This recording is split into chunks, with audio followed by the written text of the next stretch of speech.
ও মাই god বন্ধুরা, সবার জন্য গুড নিউজ চলে আসছে। সবাই কিন্তু হ্যামস্টার কম্বাটের কিন্তু এইচএম এসটিআর টোকেনটার কিন্তু অলরেডি প্রাইসিংটা কিন্তু পেয়ে গেছে। দেখতে পারতেছেন আমি এই মুহূর্তে বাইন্যান্সের স্পটে আসি।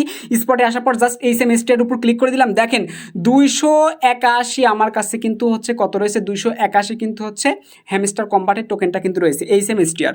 এটার মূল্য দাঁড়াচ্ছে $2.80। আমি যখন শুরুতে দেখলাম $3.30, এখন দেখতে পাচ্ছি আস্তে আস্তে কমে যাচ্ছে। তো যাই হোক, এখন কমবে বাড়বে, এটাই আসলে হবে মার্কেটের অবস্থা। এখন দেখাবো কিভাবে আপনারা সেল করবেন, কম দামে বেশি দামে কিভাবে সেল করবেন, সো এটা জানাবো। এবং এই মুহূর্তে আপনার সেল করা ঠিকঠাক হবে কিনা সেটাও জানতে পারবেন। একদম লাইভ কিভাবে বিকাশে টাকা নেবেন সেটা আপনাদেরকে দেখাবো। সেল করার জন্য প্রথম আপনার যে কাজটা করা লাগবে সেটা হচ্ছে এখান থেকে নিচে দেখতে পারবেন ট্রেড অপশন আছে। কি করবেন, এখান থেকে ট্রেড অপশনে ক্লিক করে দিবেন। আমি ট্রেড অপশনে ক্লিক করলাম। ট্রেড অপশনে ক্লিক করলে এরকম একটা পপ আপ চলে আসবে। জাস্ট এইখান থেকে আপনারা দেখতে পারবেন আই অ্যাকসেপ্ট, এখান থেকে জাস্ট এই বক্সটাকে টিকমার্ক করে নেবেন।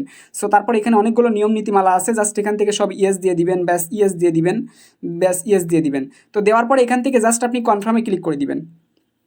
কনফার্মে ক্লিক করে দেওয়ার পর এরকম একটা পেজ কিন্তু থাকবে। এইবার আপনারা যে কাজটা করবেন, এখান থেকে দেখবেন যে প্রথমে বিভিন্ন ধরনের আপনার কাছে এখানে কারেন্সি সিলেক্ট করা থাকতে পারে। জাস্ট এখানে একটা ক্লিক করে দিবেন। তারপর এখান থেকে আপনারা সার্চ বারে লিখবেন HMSTR, এইটা লিখবেন। লেখার পর দেখবেন স্ল্যাশ এখানে USDT চলে আসছে। জাস্ট এটাকে আপনি সিলেক্ট করে দিবেন, ব্যাস। তো সিলেক্ট করার পর এটা কিন্তু অলরেডি সিলেক্ট হয়ে গেল। এইবার আপনি কি করবেন, এখানে দেখবেন বাই আছে নাকি সেল আছে। তো সেলটা রেড আছে, তার মানে আমরা সেলে সিলেক্ট করেছি, ঠিক আছে। বাই আপনার থাকবে, আপনি সেলে সিলেক্ট করবেন। আমি কিন্তু এখন সেলে সিলেক্ট করে দিলাম। তারপর এখান থেকে আপনারা দেখবেন লিমিট বলে একটা অপশন আছে, জাস্ট লিমিটে ক্লিক করে দিবেন। লিমিটে ক্লিক করার পর এখান থেকে আপনি মার্কেট যে অপশনটা আছে মার্কেটটা সিলেক্ট করে দিবেন, ঠিক আছে। মার্কেটটা সিলেক্ট করে দেওয়ার পর আপনি কিন্তু মার্কেটের যে প্রাইসটা আছে এটা কিন্তু আপনি দেখতে পারবেন। সো আমরা কিন্তু মার্কেটটা বর্তমানে সিলেক্ট করে দিলাম। এইবার আমরা কি কাজ করব সেটা হচ্ছে আমরা আসলে কত টোকেন বিক্রি করতে চাই সেটা চাইলে আমরা স্পেসিফিক এখানে লিখে দিতে পারি। আবার চাইলে কি করতে পারি, এইখানে যে প্রোগ্রেস বারটা আছে এটা বাম থেকে ডান দিকে টেনে আনতে পারি। যদি একবার টেনে আনি তো দেখুন এইভাবে কিন্তু টেনে আনতে পারবো। দেখুন বাড়তেছে অ্যামাউন্ট, এই যে উপরে কিন্তু অ্যামাউন্টটা বাড়তেছে, এখানে কিন্তু অ্যামাউন্টটা 39 হয়ে গেছে, খেয়াল করবেন, এই যে দেখেন বাড়তেছে। তো এখন এখান থেকে আমরা 100 টোকেন সেল করব। তো এখান থেকে 100টা দিয়ে দিলাম। তো 100টার মূল্য হচ্ছে কত এখানে আপনারা দেখতে পারবেন, 100টার মূল্য কত এটা আপনারা জানতে পারবেন, ঠিক আছে। তো অ্যামাউন্ট এটা আমরা দিয়ে দিলাম। সো এখন আমরা যে কাজটা করব, এখান থেকে মার্কেটে যে প্রাইসটা আছে ওই প্রাইসেই কিন্তু আমরা সেল করতে পারবো, ঠিক আছে। ওই প্রাইসে কী হবে, আমরা কিন্তু সেল করতে পারবো। এখন জাস্ট আমরা কি করব, এখান থেকে দেখো যে এখান থেকে সেল HMSTR এই টোকেনটা এখন আমরা কি করব, সেল করব। আর আমাদের প্রাইস কেমন দাঁড়াচ্ছে যে এখানে একটু দেখো সবাই, প্রাইসটা একটু দেখো আমাদের বর্তমানে কেমন প্রাইস দিচ্ছে, 0.009। এটা মানা যায় রে ভাই, এটা মানা যায়। তো যাই হোক যা দিচ্ছে দিক ভাই, যা দিচ্ছে দিক। এখন জাস্ট এখান থেকে তোমাদের জন্য সেল করে দেখাচ্ছি।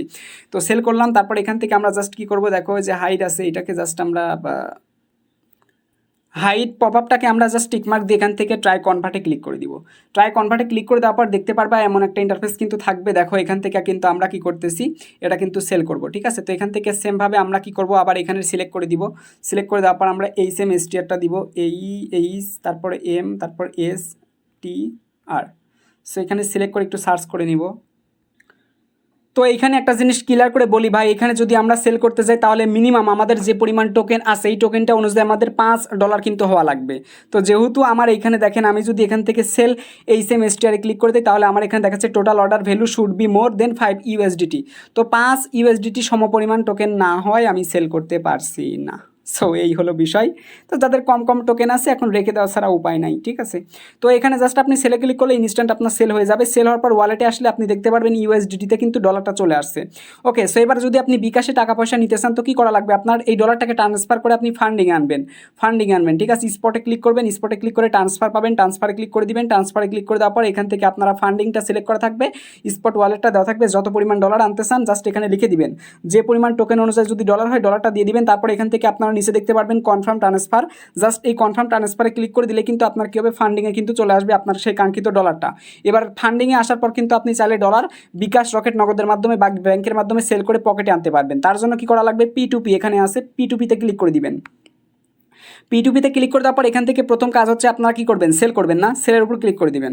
ব্যাস, সেলের উপর ক্লিক করে দেওয়ার পর এখান থেকে কী করবেন, আপনারা অ্যামাউন্ট দেখতে পারবেন, কত পরিমাণ টাকা আপনি এখানে সেল করতে চাচ্ছেন। ধরেন আপনি এক্সাম্পল হিসেবে দেখাচ্ছি 1000 টাকা, জাস্ট 1000 দিলাম। দেওয়ার পর এখান থেকে নিচ থেকে আপনি কনফার্মে ক্লিক করে দিবেন। তো কনফার্মে ক্লিক করে দেওয়ার পর পেমেন্ট অপশনে ক্লিক করে দেওয়ার পর আপনি পেমেন্টটা কোন মাধ্যমে নিতে চাচ্ছেন, নগদ, রকেট, উপায়, এখানে ব্যাংক আছে, পারফেক্ট মানি, বিকাশ, সব মাধ্যম আছে। এক্সাম্পল ধরেন বিকাশে নেবেন, বিকাশটা সিলেক্ট করে দেওয়ার পর নিচ থেকে কনফার্মে ক্লিক করে দিবেন। সো কনফার্মে ক্লিক করে দিলে কিন্তু আপনার সেই USDT ব্যালেন্সটা ইন্টারেস্টটা কিন্তু নিতে পারতেছেন, মানে উইথড্র এখান থেকে কিন্তু আপনি সেল করতে পারেন। জাস্ট এবার সেলে ক্লিক করে দিবেন, দেখেন বিকাশে যদি নেন 116 টাকা করে আপনি ডলারে পাবেন। সেলে অপশনে ক্লিক করে দিবেন, সেল অপশনে ক্লিক করে দেওয়ার পর আপনার ডলারের পরিমাণটা এখানে দিয়ে দিবেন। এবার এইখানে দেখবেন আপনার হচ্ছে এখানে আপনার বিকাশ নাম্বারটা দিয়ে দিবেন। সো বিকাশ নাম্বারটা দেওয়ার পর নিচ থেকে আপনি প্লেস অর্ডার পাবেন। সো প্লেস অর্ডারে যখনই ক্লিক করে দিবেন তখনই কিন্তু কী হবে, সাথে সাথে কিন্তু ওই ব্যক্তি যার কাছে সেল করতেছেন তিনি কিন্তু আপনার বিকাশ নাম্বারে আগে টাকা পাঠাবে, দেন তারপর কিন্তু আপনি কি করবেন, আপনি জাস্ট তার কাছে ডলারটা সেন্ড করে দিবেন। এই হলো অ্যাকচুয়ালি বিষয়। আশা করি জিনিসটা আপনারা ক্লিয়ার বুঝতে পারছেন, ঠিক আছে। তো এখন কথা হচ্ছে আসলে এই মুহূর্তে ডলারটা বিক্রি করা ঠিকঠাক হবে কি না। দেখেন যদি আপনি যদি চান যে আমার কাছে অনেক টোকেন আছে, আমি এখন সেল করতে চাই, তো তাহলে কিন্তু আপনি সেল করতে পারেন, ঠিক আছে। আপনাকে কিন্তু আমি নিষেধ করতেছি না, সেল করতে পারেন। যদি আপনি স্টুডেন্ট মানুষ হন, যদি টাকা পয়সার সমস্যা থাকে, সেল করতে পারেন। তবে এই মুহূর্তে রিকমেন্ড করবো 20-30% আপনি টোকেন সেল করেন, বাকিটা রেখে দেন, হোল্ড করে রেখে দেন। কারণ হচ্ছে হ্যামস্টার কম্পাউন্ডার কিন্তু সিজন 2 আসছে, সিজন 2-র মাঝামাঝি সময় কিন্তু একটা টোকেনের দামটা কিন্তু বাড়তে পারে। যদি বাড়ে তো কপাল খুলে গেল, আর কমার কিন্তু সম্ভাবনা নাই বললেই চলে। এর থেকে আর কত কমবে ভাই।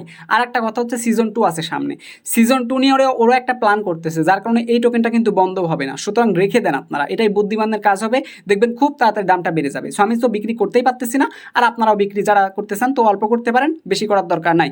আর চুপচাপ আপনি বাইন্যান্স অ্যাকাউন্টের মধ্যে টোকেনগুলো রেখে দেন।